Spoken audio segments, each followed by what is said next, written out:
Hello there, lovely people, it's Alex from Nintendo Life here, and today it's time for us to review Hyrule Warriors Age of Calamity on the Nintendo Switch. This review was originally written by the superb Gavin Lane, and has been adapted for video by me. Oh, very quick note that I forgot to mention during the initial recording, if you ever see this icon in the bottom left-hand corner, that means that this is demo footage, and does not come from the full release game. We're a little bit limited with what we can show, we don't want to show spoilers, so this is going to have some demo footage in it as well, because a blooming big video. But anyway, that's more than enough waffling, let's dive right into things.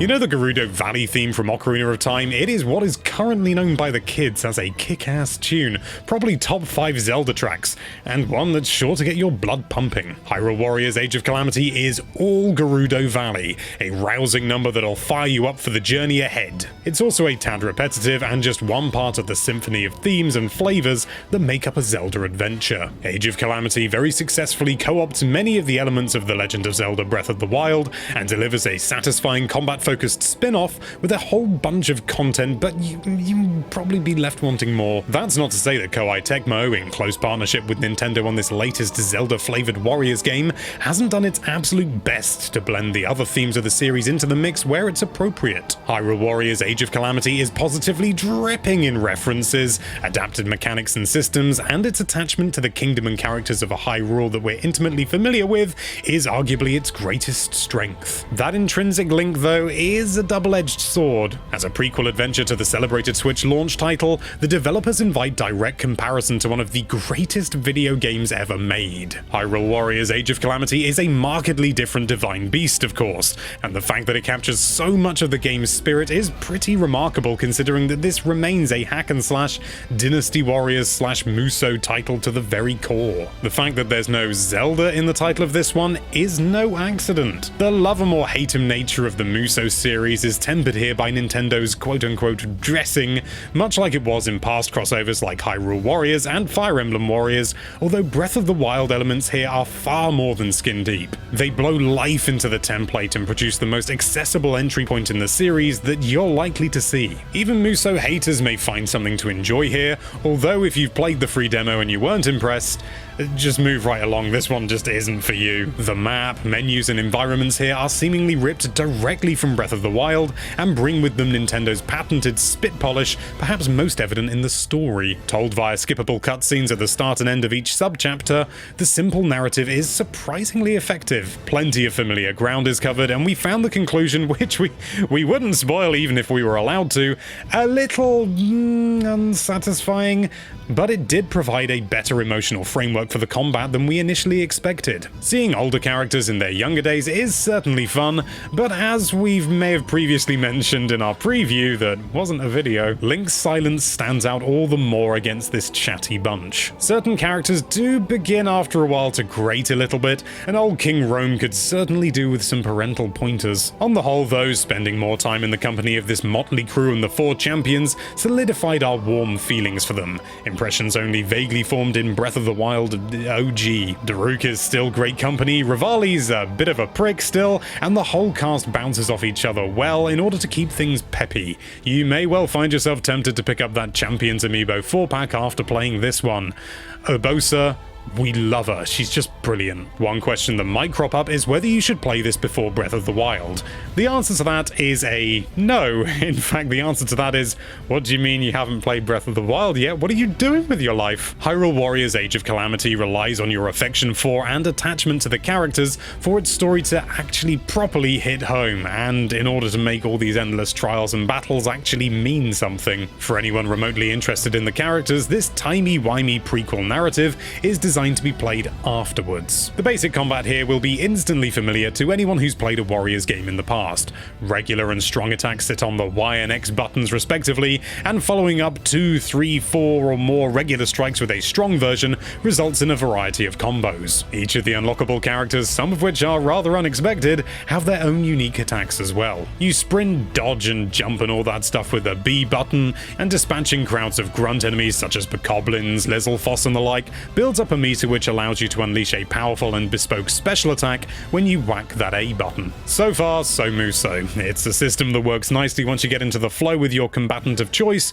although it does take time to appreciate the nuances between them. The segmented weak point gauge from Hyrule Warriors is present here again, and it's the key to taking enemies down quickly. Parrying by holding the ZL button and combined with a well-timed Y press is usually the quickest way to expose this gauge, although dodging an attack at just the right moment opens up the familiar slow-motion flurry attack from Breath of the Wild, allowing you to chip away at those Trivial Pursuit-style pieces of pie and initiate a devastating weak point blast. Again, these are different depending on your character and are sometimes even weapon, situation, and even enemy dependent. Characters also have a unique action sitting on their ZR trigger. For example, Link whips out his bow and fires a flurry of arrows, Rivali will take flight, Urbosa will recharge the lightning meter she uses to power strong attacks, you know, that kind of whole thing. Then there are Sheikah Slate rune attacks such as remote bombs and Cryonis, again bespoke to each fighter, which are activated by holding R and hitting the corresponding face button. Enemy weaknesses are signaled when they begin a vulnerable attack, which removes any guesswork from the equation, which is, I suppose, a good thing. Defeating Wizrobes around the map also nets you elemental rods, accessible by holding L, another handy way to quickly get at an enemy's weak point gauge. No prizes for guessing that ice-based enemies won't take kindly to a bombardment of fire blasts from your appropriate rod. For a game that pretty much asks you to do the same thing over and over and over and over and over again, Hyrule Warriors Age of Calamity offers plenty of variety and options to explore within this limited loop. You're encouraged to experiment with different weapons and play as other characters besides Link, whether through expansive battlefields, which make switching to a faraway fighter far more convenient than just sprinting across the terrain, or removing the Hyrule's #1 knight from your character pool altogether for certain missions. You're rarely forced to use someone you don't really get along with, though. Initially, we weren't immediate fans of Rivali and went through almost the entire story without touching him, although going back to mop up some of his combat trials, we did come to appreciate him much more. At a certain point, the number of glowing icons that unlock across the map upon completing a subchapter soon becomes comical, although we can't really show you it because it might have spoilers. You certainly can't accuse this game of a shortage of things to do or doohickeys to collect, that's for sure. You'll be constantly distracted from the main quest by opportunities popping up like whack-a-moles to boost your character's moveset with new combos, increased health, recipes, and more. If you've neglected a particular fighter, they can be leveled up without battle XP if you're willing to pay for it, reducing the need to grind, which is very, very welcome. You'll soon be playing I Spy as the map fills up with flashing icons, and you can unlock a Sheikah sensor which indicates where you can acquire the materials that you might need. Every fighter has associated trials which take the form of combat challenges or requests for resources, such as food items, rupees, precious stones, and the like, you gain through fighting or purchasing from unlockable merchants. Completing these quests also elevates the morale of each region's residents, resulting in yet more gifts and bonuses. Thankfully, you're able to navigate between individual services, quests, and more via the menus on the bumper buttons, a lifesaver when the icons start overwhelming the map view. Weapons can be fused together at the blacksmiths, with buffs and other perks available depending on what you combine. Scanning up to 5 different amiibo on a daily basis offers seemingly random spoils as well, including the odd weapon, which is always nice. There's also a cookery system, which we briefly alluded to earlier, and something that we completely ignored almost entirely on our normal difficulty playthrough, although the buffs available from crafting and consuming pre-bout dishes become key to success in the later challenges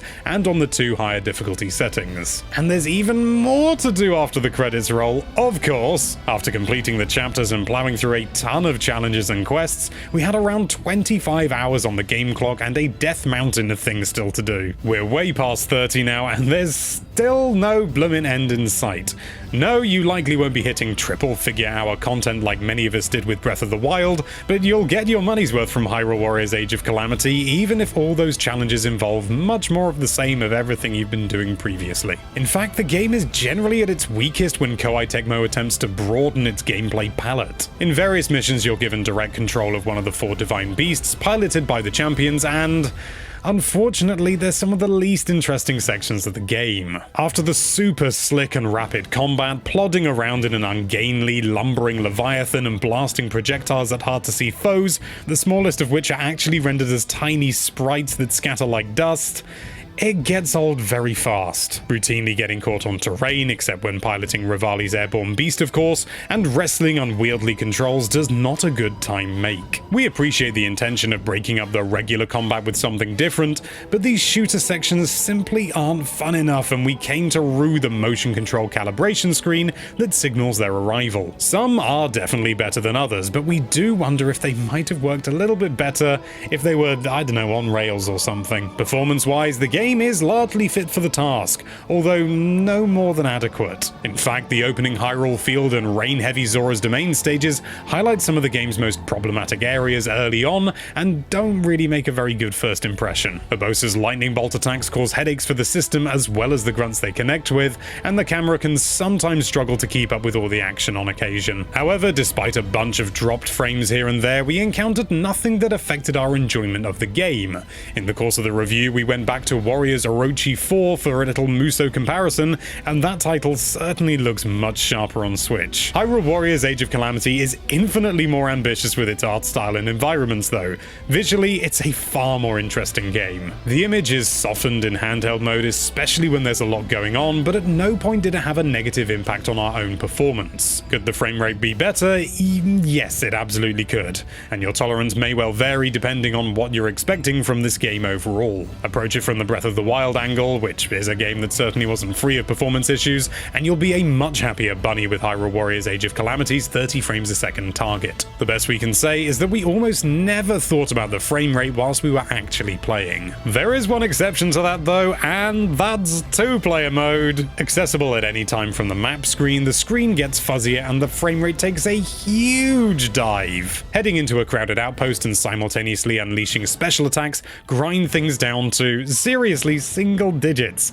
The game simply cannot handle the enemies and pyrotechnics when going into split screen. There's a lot of room for improvement then, although we do have to say that we still had fun running around Hyrule in co-op, so it's not all bad. Revisiting old places and hearing old tunes is great, and many of the tracks from Breath of the Wild return here, although you may find it tough to work out exactly how much of the geography has been adapted and changed here, especially if you haven't played Breath of the Wild for a while. Unless you turn the difficulty down and head into chapters and trials with the specific intention of having a nose around and finding Koroks, you won't have much time for sightseeing. The locations provide atmosphere, a backdrop to the action, and you will notice details as you race around the map between different bouts, such as, hey, there's the Temple of Time, or, ooh, I recognize that croggy outcrop, but most of the time you'll be far too much focused on the fight. And the combat here is quite something, as balletic and spectacular as you'd hope, although it's difficult not to be left jonesing for that sense of discovery that's absolutely core to the Zelda series. The map screen is tantalizing. You want to swoop down and explore the kingdom and see how every nook and cranny was 100 years ago, but that isn't what this game is about. It's compartmentalized, almost a little bit like Skyward Sword if Skyloft was simply a map screen, and it leaves Zelda fans with that itch that can only be fully scratched by a different game entirely. However cleverly Hyrule Warriors Age of Calamity incorporates Zelda elements, it's still undeniably one note. An easy and often used criticism of any Muso game, but perhaps magnified here thanks to the Breath of the Wild comparison. The beauty of the Zelda series is the tapestry of themes and flavors that it weaves together. Combat, yes, but also a sense of discovery with secrets, surprises, puzzles, and playfulness. It's more than just the Gerudo Valley tune that we mentioned right at the start. It's a symphony that encompasses the mystery of the Forest Temple, the grandeur of Hyrule Field, and the tenderness of Zelda's lullaby, and far more besides. Cadence of Hyrule did an incredible job of pulling together all these elements and weaving them into something new, yet something so still very much Zelda. Hyrule Warriors Age of Calamity's story may flirt with other elements, but it's still a well-constructed, one-note experience. If all this sounds like a massive downer, then that's not our intention. The Gerudo Valley theme is, after all, absolutely bloody fantastic, and Hyrule Warriors Age of Calamity isn't setting out to be a proper Zelda game at all, despite its presentation. What Koei Tecmo does in this spin-off, it does very well, and if you've got the slightest interest in what you've seen and played in the demo, or just seen in this video, this is absolutely worth worth playing. There's lots of enjoyment to be had in its cathartic combat, and it makes for one hell of a side dish, an appetizer to set you up for Breath of the Wild 2, perhaps. It's indicative of how successfully Hyrule Warriors Age of Calamity captures the essence of Breath of the Wild that it left us gagging for the real deal. Approached with the knowledge that this is a full-featured side dish, you'll have a very good time hacking and slashing your way through Calamity Ganon's minions in Hyrule Warriors Age of Calamity. Just remember that despite its sparkling presentation, it is still not a Zelda game.